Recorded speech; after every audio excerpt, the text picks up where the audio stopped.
Hello, everyone. Welcome back to the main stage of Switch 2025. It's day 3, and we're very excited to have you here. Now, we have a next panel discussion. It's called Next Gen Digital Business. Now, we've got a wonderful panel of visionary founders who are redefining boundaries.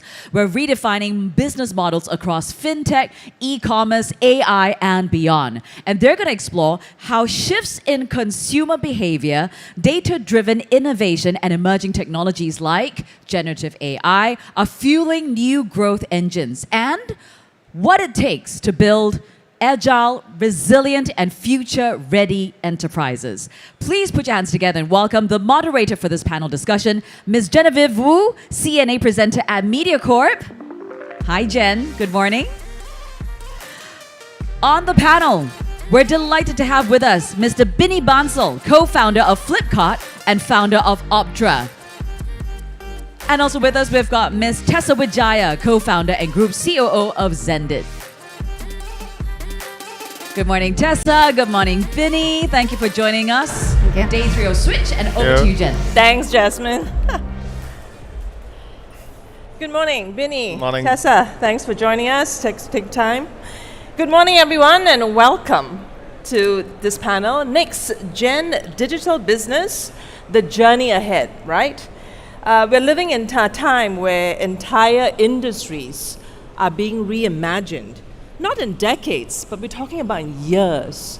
The time has just collapsed, right? It used to be empires take time, but no, we're now talking about years. And the next generation of digital business are global by design, data-driven at their core, and built not just for growth, but for resilience, right? And we used to talk about digital transformation. Today it's just called business. What is this digital transformation? It's just business, day-to-day business. And to help me explore this journey, of course, I have Binny, co-founder of Flipkart, now founder of Optra, an AI-native platform helping global brands scale across Asia. And of course, Tessa Wijaya, she's the co-founder and COO of Zendit, a fintech simplifying payments across Southeast Asia. But before we start this, I want to do a pulse check, on all you guys. How many of you here work with or work in digital startups? Show of hands. Not bad, not bad. So we look like we have a pretty future-proof, audience already. Right, okay, let's start at the core of this. The core of the new DNA of digital business. Now, in the previous decade, we're talking about growth at all costs, right? Yeah. I don't think that's the case now. We've moved past that. Maybe let's start with Tessa. What do you think is the new DNA now compared to the first wave? Yeah, I want to kind of rethink that question. What is the real DNA of any startup? I think the real DNA of any startup is to be able to solve a real problem in a scalable manner.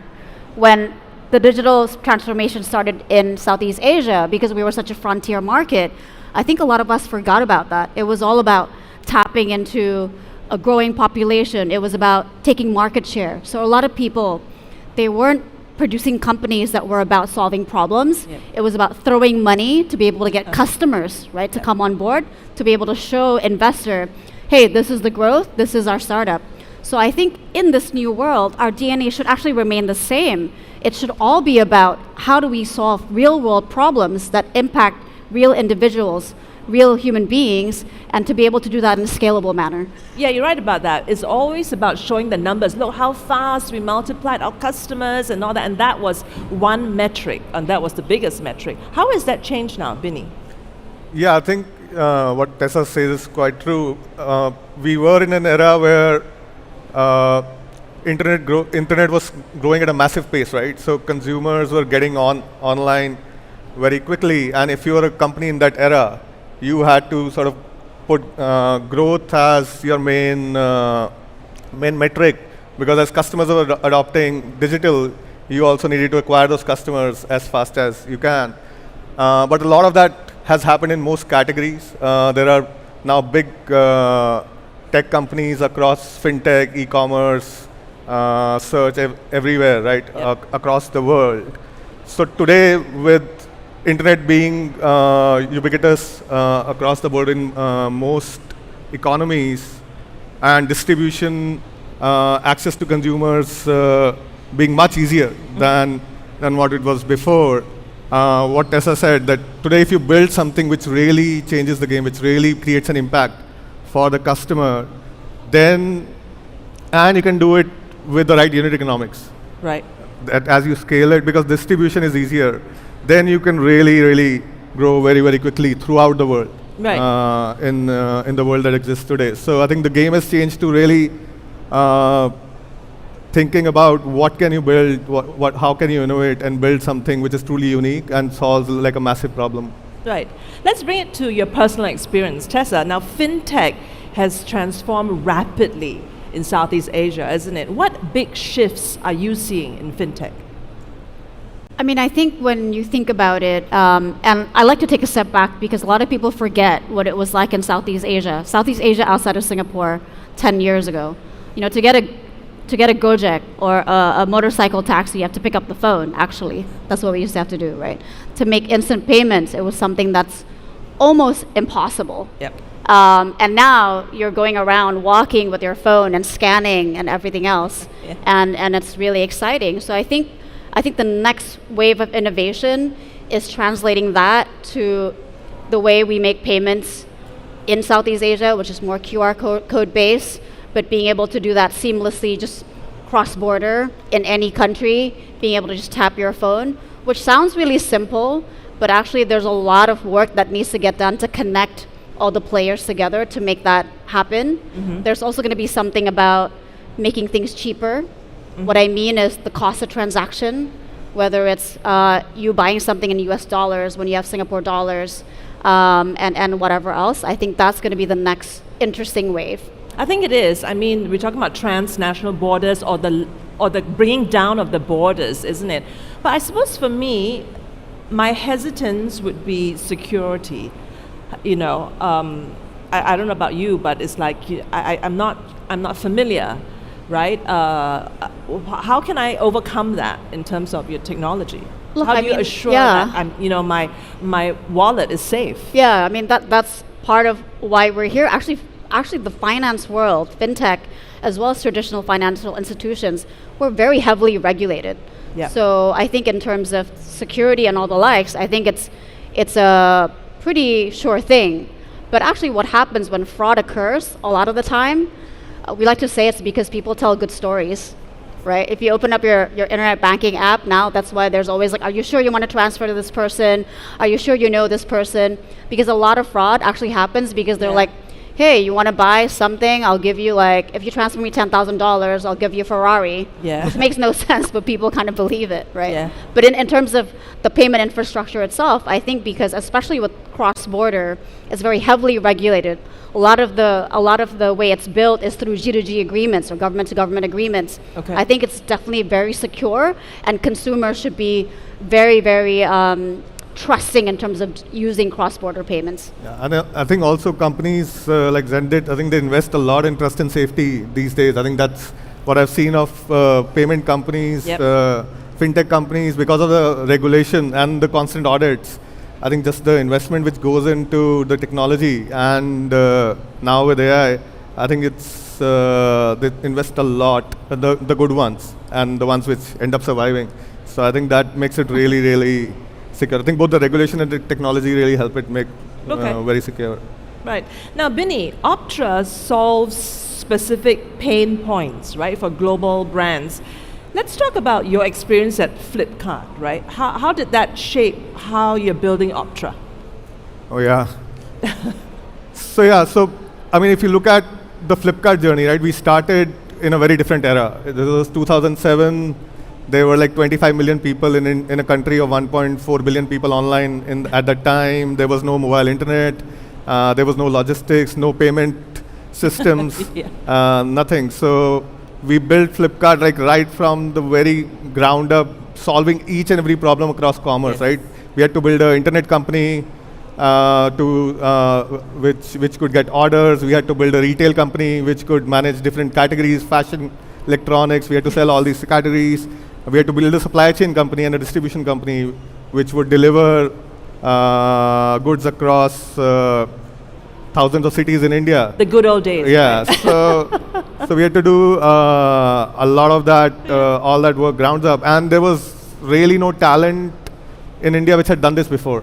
Yep. I mean, created an e-commerce or a digital company at scale. So there was a lot of talent building and technology building, and supply chain, which went into this, and that obviously created a huge talent pool and of e-commerce technology in India. Then the same thing happened in Southeast Asia, if we see. Yep. And it also created expertise of e-commerce. And then when this AI revolution started, I started thinking about, okay, how can you change how can you change commerce with AI? Yep. And how can I leverage this talent pool that exists and this new technology which has come out to build something unique, to build something new, and to build something more global. Yeah. Because e-commerce principles are same everywhere. I mean, Yep. the talent can be applied to e-commerce in any geography, and AI also would help you sort of Sure. reduce the friction across borders a lot. So that was sort of the vision that, okay, having done e-commerce for so long across all categories and having this access to the best talent pool, and with this new technology, let's think about something. Right. So see, that was startups then. Like you said, Flipkart started in 2007. Seems like a generation ago. It is, yeah. It's a long Two time. generations, I think, not one. Isn't it? So, for both of you, you're founders, right? How do you think startups today should rethink growth in today's terms, right? Do you balance speed and cost? How does profitable and sustainable growth look like to you? Gosh, I think for startups today, really, number one is still about are you solving a real problem? That's Yeah. super important. That's There's the no first longer- question you should ask Yeah. when you do a startup, right? There's no longer that euphoria of sell whatever as long as you get a few million users, then Yeah. you're good. I Yeah. think solving a real problem is really important. And then secondly, how do you do it in a sustainable way where the unit economics make sense? At the end of the day, investors are also going to look at that. And it's really challenging in Southeast Asia compared to other markets because we as a population are trained to want to use things for free. Yeah. Right? We've gotten a lot of free money in the past, a lot of subsidies, whether it's now, it's 9, 9, 10, 10, 11, 11, 12, 12. When do you ever pay anything full price, right? Yeah. And even us in payments, it's a race to the bottom. Everyone's do it for cheaper or free. Right. So as a founder of a startup now, I was thinking about, will the problems I'm solving create enough value that people want to pay for it? Exactly. I think it's definitely extremely important. And then it's also all about thinking through, are we going to be able to capture enough of the market still, right? Because at the end of the day, as a startup, you need to be able to scale. Vinny? Yeah, I think again in today's world, you have to get your unit economics right from day one. I think the design for your unit economics when you're building something new needs to be clear, and I think you can't be hoping that at scale it will all work out. I think a lot of what happened in the previous generation or 2 generations back was that, okay, yeah, growth will solve everything. And I think some of it was true for some companies at that time, but and not true for many. But I think today that is not the case. I think today you have to get your unit economics right because the competition is way bigger. I mean, if you are sort of doing something which is me too, which is similar to others, then your unit economics, it will be very hard for your unit economics to catch up because of competition today. And I think the other thing to look out is, as a founder also, is especially if you're not starting in an AI native world, is can a new entrepreneur building in a AI native way really change the game in your market? Yeah. And with the problem you're solving, I think that's the other thing you'll want to sort of think about. For example, if you're in an ed tech company using a lot of tutors who are teaching online. Yep. Can an AI native company come and with a digital tutor Yep. or a digital sort of co-pilot tutor and really change the game in your market, which is going to be like completely disruptive Yeah. to how you do business. So I think today that's another question I think a founder needs to really think about and ask themselves. Okay. Now, if you could just pick one, right, for founders in the market, one underrated metric, right, that founders should really focus on when they're thinking about their business, what would that one underrated metric be? I think that's a tough question for me to answer in terms of every company has a different metric. I Yeah. think Sure. you should definitely only pick one metric for the whole company, or everyone gets really confused about where you're going, and it just makes it more simple and laser focused. But is there an underrated metric? I know maybe Minnie can answer first. Yeah, I think again, I mean, going back to sort of growth versus the sustainable, Yeah, growth versus building a sustainability, sustainable sustainability, right? I mean, the one underrated, I think the one metric which always is going to be most important is the retention. Retention. I think retention shows that you have product market fit, that customers love what you do, they keep coming back, Yeah. right? So if you have retention, solving growth is easier. It's still hard, but easier. I think if Okay. you have a leaky bucket, if you don't have retention, Yes. customers are not coming back, then you're just paying a lot more to get new customers. You're paying a lot to get the same customer back Sure. as well, a lot more. So I think that becomes more and more important Okay. to think about. Yeah. Right. But I think most companies, especially in early days, focus a lot more on the growth, Yep. adding new customer metric. I think retention probably is Yeah. little underrated that way. Yeah. Right. And I guess a note for founders in the room, right? If you had to pick one metric that defines your success, and this is just food for thought, would it be retention, as Benny says? Is it still revenue? Are we talking about resilience?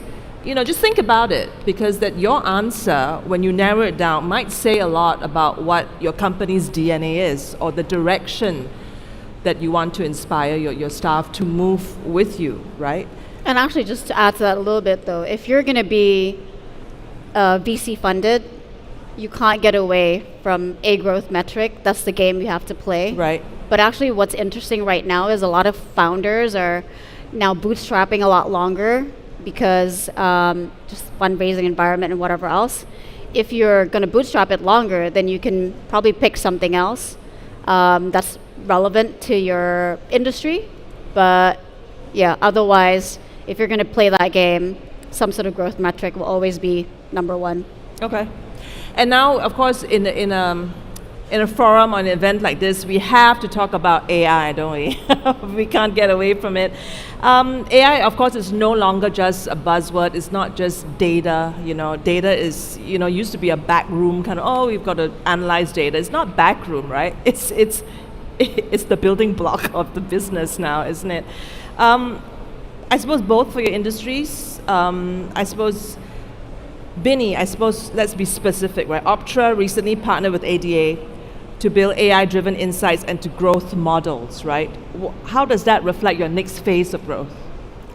Yeah, so this partnership with ADA, so the Optra model is basically to help brands in their growing journey across borders, right? So if you're a, let's say, American brand or European brand or a Korean brand and you want to expand into Asia, into Middle East, India, Southeast Asia, then Optra would partner with you and run your business on all the e-commerce platforms across all these geographies.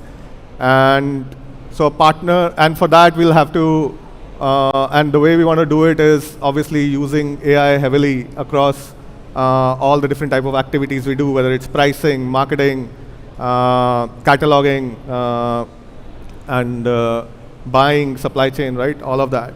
And for that, again, in every country you have multiple e-commerce platforms. So you have to work with them closely, you have to have integrations, you have to then have intelligence on top of those integrations across all these channels, you have to optimize them, etc. So a partnership like ADA sort of helps us localize a lot of that optimization in markets like Southeast Asia where they operate. So like we help brands scale cross-border, and ADA is kind of helping us scale in a few geographies, and Yep. we're looking for similar partnerships in new geographies as we open up. So it becomes sort of a daisy chain. Yeah. Like we help brands, and then partners help, like Ada help us Right. take brands across borders. Okay. What about you, Tessa? Zendit. How does Zendit, or I suppose your industry, fintech, use AI, to boost efficiency, customer experience?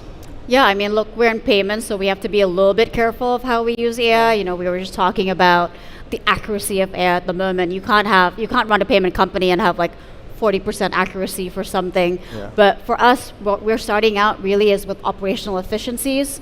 So things like customer success. If you can imagine, Zendit is now in 5 markets and soon to be more in Southeast Asia.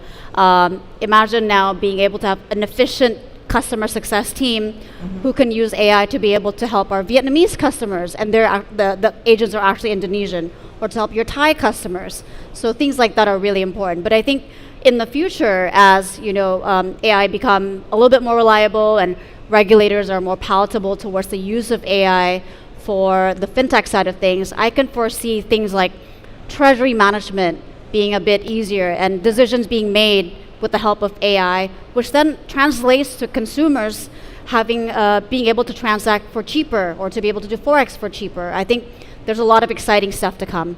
Right. Okay, at this moment, I just want to ask the audience again and give me a quick show of hands, right? Who here has used generative AI at work this week? Do you realize the threat to you?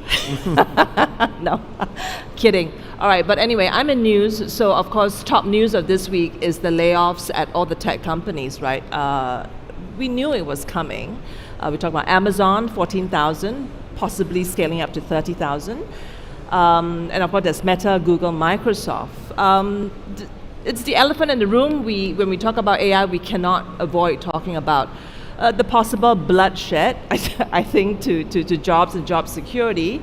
And I want to talk to you guys about it. How do you feel about AI? I mean, the ideal of AI is to help humanity, but if it's causing me anxiety and sleepless nights, how is that helping me? Vinny? Yeah, I think, my philosophy on this is that I think anytime a new technology, especially something like as powerful as AI comes around, I think it causes this anxiety every time. If you look at when the internet started, there was similar anxiety that a lot of jobs will be lost. When actually computers came in, there was a lot of anxiety that a lot of the work will be done by computers. So what will humans do? I mean, I'd like to talk about this simple example, which everybody can understand, that when Microsoft Excel was invented, I mean, the job of an accountant trying to sort of figure out P&L and balance sheet of a company would have become easier by 80%. Like you would need to not do all the mathematics by sort of hand, right? And it would do a lot of the work.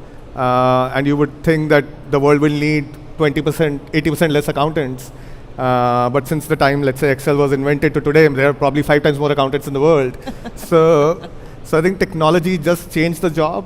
Right. I think AI is going to change many jobs. Yes. So Excel changed the job of an accountant, right? So think of AI as like Microsoft Excel for every job, almost every job, not every job. And it is going to change your job. But is it in the long term going to reduce the jobs by 80%? I think that I don't believe in. I think the economy expands. I mean, people will find new things to create, new ways of doing work, innovate, and build new experiences, new startups, etc. So I think the number of jobs in the long term, I think only increase. I mean, if you take the case of all these tech companies, I think what we are also seeing is a bit of correction from all the pandemic hiring. If you look at their numbers pre-pandemic, Yep. and if you look at the hiring they did during pandemic, it was crazy. I think Facebook tripled their headcount. Amazon, at their scale, like tripled or quadrupled their headcount. It's like the world's biggest employer by a crazy number. So I think all these companies went through a really big hiring binge during the time, and they're slowly sort of tapering that off as well. Some of it is probably AI induced, but I wouldn't say like AI is the core reason for for a lot of this news. But the news cycle is all about AI is causing all of this. Sure. I think my take is this is more economic sort of All right. cycle than AI right now. Yeah. Tessa, how do you feel about AI? Yeah, I mean, look, I'm obviously a big believer in technology. I think technology can do a lot of good and it can change the world for the better. If you look at Southeast Asia with the arrival of ride-hailing apps and everything else, people who are unemployed can now have some sort of a job, can earn a living. So I think, and change is always extremely uncomfortable for people. I think this AI is like a huge, big, obviously game changer. I agree with Binny that change can be seen as a threat, but not always the case. I think it's about thinking about things in terms of there are going to be these jobs that are going to disappear, but there are going to be a lot of jobs, I think, that exist that we can't even imagine at the moment because we don't know what it's going to be yet, right? I was scrolling Instagram and I looked at this new company that's just come online and they're selling these robots that help to become cleaners at home. And it was like kind of amazing. This robot is like folding, doing laundry, and they were saying how this particular robot can be controlled remotely actually to be able to do the cleaning for you. So imagine that's like actually a whole new job in itself. Can you imagine before someone was like in a call center and now that's replaced by AI and now these people can be controlling robots to clean at your house across the world like 10,000 kilometers away. So I think yes, the fear of you being replaced by AI, that's quite valid, but actually other things that may come up because of the availability of technology also is something to look forward to. Okay. All right, let's move on to perhaps what I call scaling but also localizing, right? So digital startups, the footprint is pretty much global. I mean, that's the beauty of a digital business, that you have no borders. But then every market in Asia is different. And Tessa, like you said, it's very fragmented, isn't it? There's no one size fit all. You can't exactly copy and paste, right? So the strongest digital businesses manage to localize deeply while scaling quite efficiently, right? What's your approach to entering, adapting to new markets while you still keep your core strengths? Tessa.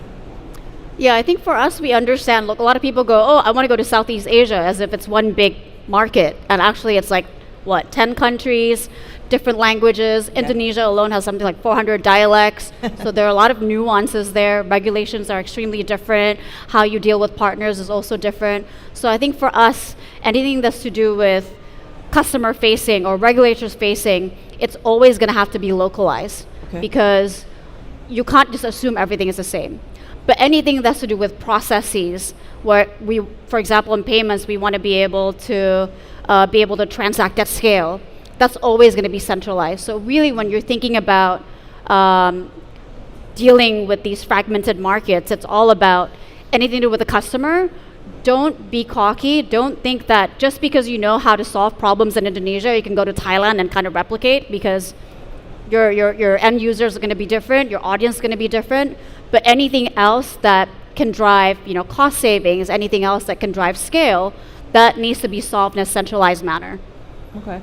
Are you talking about customer service in the sense that when you're facing? Not really. I mean, if you think about it, for example, dealing with partners. In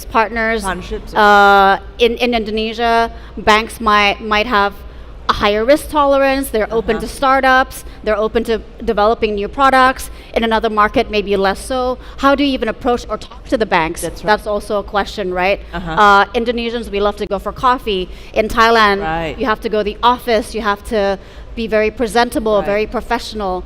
It's just navigating these like cultural contexts, especially in places like Southeast Asia, is just quite tricky. And it's the same with partners, regulators, whether you're understanding like your customers. Maybe a customer in Indonesia, when they open an app, they love a lot of like crazy things like coming out, like crazy colors. Whereas, I have a friend who worked at Facebook, and he was like, I tried to work for Gojek, and there was no such thing as white space in this whole app. Like, it just has to be really crowded. So even that, you have to understand culturally what are people drawn towards, and that's where you have to localize. So as long as you're close to the customers, you have to understand that you'll probably have to localize. But a lot of back office processes Yes. that can be automated really easily, like how do you do KYC or all the boring stuff, and that needs to scale. And I think that's the right approach. Right. Vinny. Yeah, I mean, in our case, the problem is even bigger, right? Because we are looking at solving for brands across many categories, and how sort of customers buy in these different countries. So the culture is different. The economic, the ability to spend is very different in all these countries, and weather is different. So what kind of fashion sense is different. So Yeah. so what you would sort of sell in Indonesia might be very different from what you sell in Thailand versus Malaysia, Singapore. So localization is super important. So for us, it's really important to think about, okay, what do you localize? Similar to what you said, like whatever is the closest to customers, you have to localize. So you need to have a very strong local team doing that. But then you also obviously centralize a lot of things on the back end, and a lot of things which can be applied sort of across all these geographies. But you leave a lot of the last mile decision making to the local teams. Yeah. So the job of the central teams becomes to build platforms, to build services which can be utilized by the forward deployed local teams, and they can tweak it to sort of the needs of that market and that culture and the price points in the market.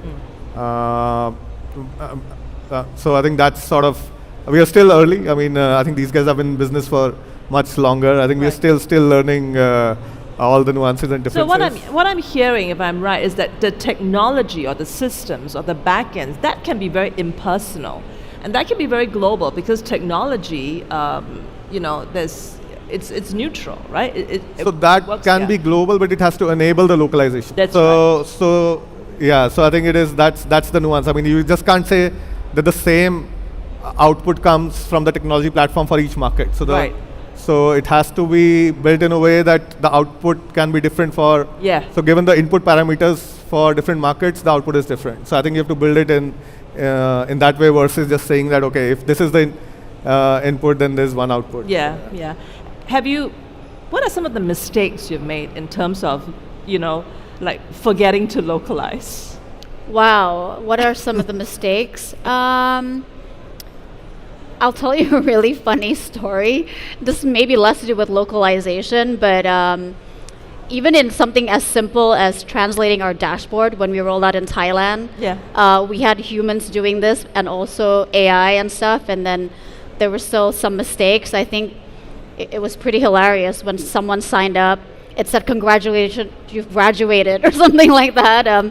They're just very simple things that you kind of forget. But what are some things to do with localizations that are important? Even in something very simple as understanding your regulators. That plays a huge part in a fintech company. Sometimes there are some companies that can be, regulations should be quite straightforward. I should just be able to pick up the phone and ask the regulators anything. Yeah. And you have to understand even how to speak to them. Maybe in some markets you can't just pick up the phone. You have to do the, write the letter. You have to present yourself first, who you are. And again, this is not about criticizing the regulators. It's about how do you play the game? How do you understand the other side, and how do they want to be treated, in what they think is in the appropriate manner as a regulator. Right. You don't want maybe some regulators go, "Oh my God, do your research first before you ask me all these stupid questions," or what they think are like pretty straightforward questions. Or in some places, the regulators are quite open. They can just pick up the phone at any point in time or email. Even something as simple as that, actually. That's to me localization as well. Right. Vinny? Yeah, I think we are, as I said, we are quite early, but and we are making mistakes like daily. I think one of the mistakes we made was very clear that we had, in one of the categories, we had a team sitting in India trying to manage a business in the Middle East. Yeah. Trying to sell in Saudi Arabia and the UAE. So this was in a home and furnishing category. And in the fashion category, we had a local team which was running the business for that market. And after 3-4 months of this going on, we could clearly see the difference. Like the team in India really could not get things going because of, again, lack of understanding of the culture, the market, the customer, the price points, and the friction in sort of dealing with the partners on a daily basis. Whereas the fashion team was really improving things every week, every month, and showing results. So I think it became very clear that hyper localization would be very, very important for our business, and we have sort of over the last 2-3 months hired a team to manage that category in the in the region, a small team which will bring that expertise together. All right. Okay. So actually, here's one big one, a tip for startups, which is to Yep. do with localization. There's a whole adage in startup world of like, move fast, break things, apologize later. This is what we're taught in the US, right? Especially for Yeah. US-based startups. Just like to break it to you, Southeast Asia, you cannot do that. You cannot break things. You cannot roll out products and Especially suddenly in fintech, yeah. it's very Especially true, in right? fintech. And that's a real understanding of localization. You can't just roll out a product, Yeah. regulators get pissed, or somebody gets pissed and you go, oops, sorry, that just doesn't work here. And that's a really real thing. So really, when you're coming into a market, you have to kind of understand these nuances. It's not even to do with your product itself, Right. but it's to do with how you operate. And I Right, think that's super right. interesting. No, that's interesting because you always hear the line, it's easier to ask for forgiveness than for permission, isn't it? Yeah. I think customers can be forgiving, regulators are less so. Yeah. Sometimes you cannot just ask for Yeah. forgiveness. So I think that's to keep in mind. All right. Now we go into the last final stretch. We have a few minutes left, and short, quick answers only. Okay, for each of you, one principle to hold on to in building an empire of rapid change. One principle to hold on to. Be a cockroach. That's for me. It's a really nice, snazzy kind of it rings very easily. But be a cockroach. What it means is, at the end of the day, you got to be able to adjust. A cockroach can survive anything and survive, right? Be a cockroach? Yes. Okay. That's one. Vinny. I would say, I think get your data and data pipelines in order from day one. Data. Yeah, because you will, in the previous, generation, the data was used by humans to figure out things to do. I think this data needs to now obviously flow into all the agents, Yeah. which will help the humans in making decisions. So, Okay. so you have to, from day one, you have to sort of be ready with all your data pipelines Okay. and flowing through, yeah. So cockroach data, okay? You got notes, yeah? Cockroach data, all right. One thing you would do differently if you were starting today. Wow. That is a lot of flashback now of like so many things that could be done differently. Everything, yeah. Everything? No. Yeah, Almost, almost. Probably it would always be to do with humans, because that's your biggest resource in a startup. What to do differently is, we went from not hiring enough people, and not hiring enough execs, hiring too many execs, handing over things to too many people in one go. Probably being a bit more prudent with growing the team.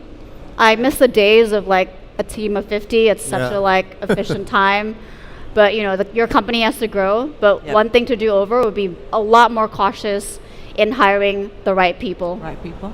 Vinny? Yeah, I would second that. I think that's the human element is the most important in the new company, and I think being sort of really prudent with the hiring, given all the hindsight. Yeah. I think if you're a new entrepreneur, you have to make those mistakes. Yeah. I think you can't help it, but as a second time entrepreneur, I think you can learn a lot from Sure. all of that. So that gives us hope, right? Because your focus on humans is not AIs. You're not saying, to hell with the humans, I will adopt AI left, right, center. AI is like an intern. Like AI is like an intern. AI is an Humans, intern, very exactly. good. Yeah, AI is you an need VPs. intern. And Yeah, need you're in leaders the and real VPs. world, Yeah, right? At the end of the exactly. day, you're trying to you need the humans to build service- business. Yeah, you're servicing other humans. It's the humans also who understand your customers, Yeah. and you got to pick the right ones. Yeah. Yeah. Yeah, I think that's I The love da- that, Data AI, the pipelines help intern. all the interns sort of help the humans. yeah. That's the way to think about it. But AI is like an intern. Yeah, it doesn't run your I business. like that. AI as an intern. That gives me hope. Yeah. And I suppose the last takeaway before we wrap, I want to talk about resilience versus the growth trade off. Now, we often talk about resilience and growth as if they go hand in hand. But if you had to choose, right, would you prioritize a shock proof enterprise or would you prioritize ones that moves fast enough to capture growth at any cost? Look, we've succeeded out of growth, so I think I would always choose the latter. And that's why, that's why a startup is here, right? To solve things at scale. So it is going to always be about growth. I think resilience is something obviously that's always going to need to be there. But if we're a tech company and we're not growing, then I think we're not solving the right problems. Yeah, I think if you're a truly technology company, then I think growth is resilience sort of comes from growth. Yeah.